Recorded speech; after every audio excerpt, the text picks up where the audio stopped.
Nós temos uma parceria com o Vive e Deixa Viver há 10 anos e no primeiro momento eles começaram com um trabalho com crianças que tinham transtorno do espectro autista.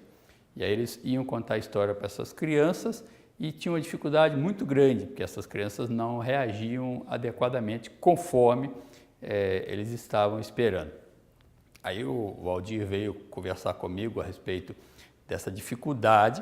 Aí eu falei com ele assim, mas é porque o dia que vocês estão é o dia das crianças que têm transtorno do espectro autista. Vocês precisariam mudar o dia e pegar crianças com outros diagnósticos para poder a história funcionar. E foi então que a parceria deslanchou e aí eles começaram a contar a história para outros ambulatórios e teve um excelente resultado. Os pais tinham a dificuldade de contar a história para as crianças, então ele começou a ensinar os pais a contar a história para seus filhos, para que então eles pudessem fazer essa prática em casa.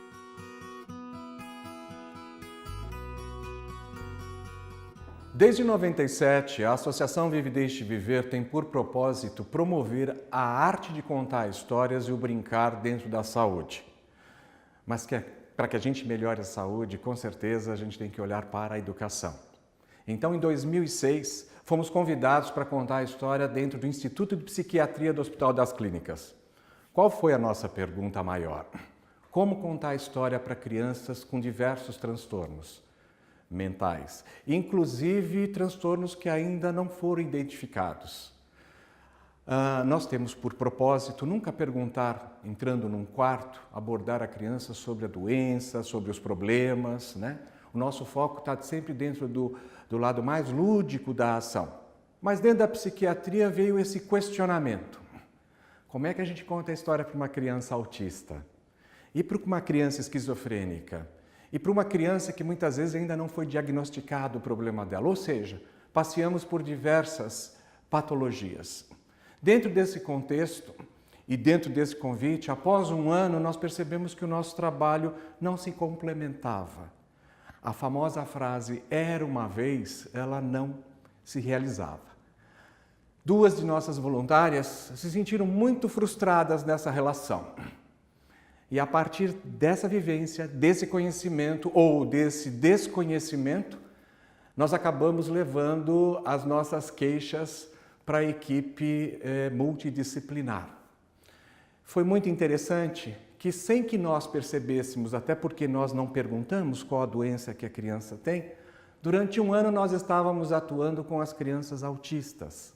Ou seja, a nossa interlocução ou a comunicação não realizava, ou realizava pouco, ou a nossa percepção de realização era bem pequena. Nessa comunhão entre profissionais e contadores de história, nós elaboramos um processo de conhecimento, né? Eu digo que nós criamos aí um marco zero. Contar história para a criança ou transformar a criança num bom leitor vai depender muito de um adulto competente e, de fato, com dedicação para que essa relação aconteça. Ou seja, nosso primeiro passo não foi contar a história para as crianças, mas contar histórias para os pais.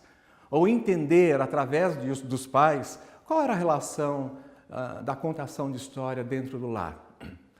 Realizamos uma pesquisa, né, com o propósito de entender, ou de pelo menos buscar percepções que nos ajudassem a fazer com que a criança e a família entrassem dentro da história. Foi muito interessante que a nossa pesquisa tinha por propósito entrevistar 13 mães. Era uma pesquisa qualitativa, com perguntas abertas, gravadas, degravadas, e a gente percebeu que com essas 13 mães o efeito foi tão legal que o boca a boca transformou a pesquisa numa quali-quanti.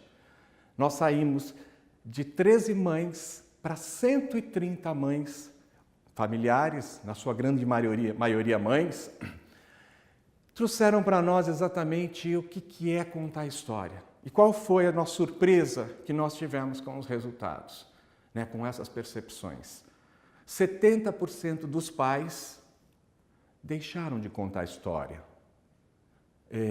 até pela falta de entendimento e de observação do seu próprio filho.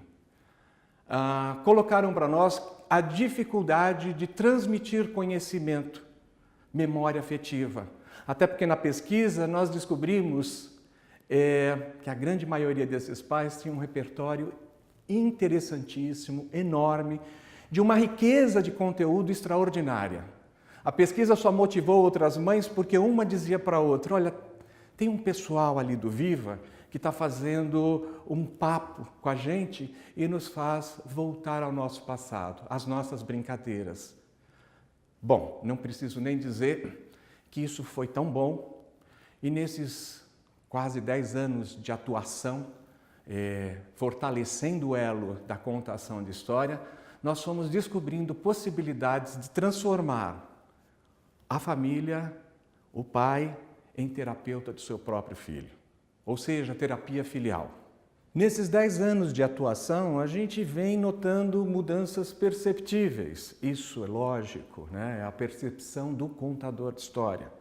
Mas a gente também tem facilitado, de uma certa forma, o trabalho dos profissionais da saúde.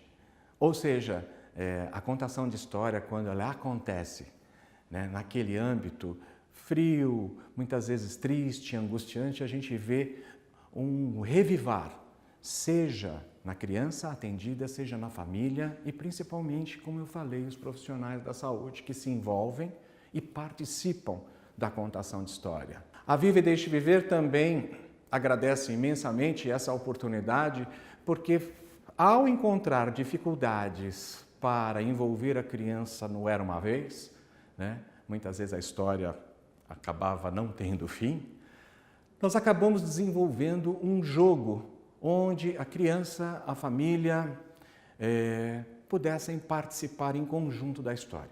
O jogo Eu Conto nasceu dessa brincadeira. Palavras que nos reportam a arte de contar a história. Então, dentro dessa caixinha, que a gente diz que é um livro, milhares de possibilidades de contação de história, a gente vem produzindo um conteúdo educacional, um conteúdo de entretenimento, um conteúdo que estimula a memória, um conteúdo que trabalha a criatividade, porque as crianças podem participar da história no tempo que acharem necessário.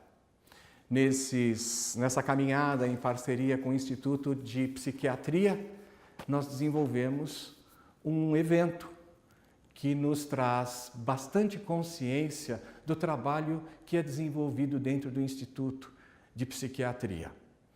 Nesse encontro anual, a gente traz pensadores que nos fazem refletir sobre o mundo dos transtornos mentais, mas também trazemos resultados qualitativos e quantitativos das ações que são produzidas junto com criança, família e profissionais da saúde.